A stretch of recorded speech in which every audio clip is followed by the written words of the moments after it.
invitaría a todos en xeral a que visiten isto.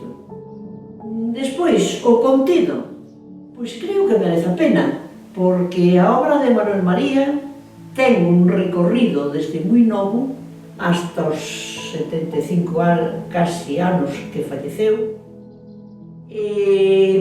un recorrido de moitos camiños, e iso solo merece a pena velo. Pero me parece que é importante ver isto e facerse unha pregunta. Manuel María, sin Galiza, podría escribir isto? Eu casi lles faría ese test.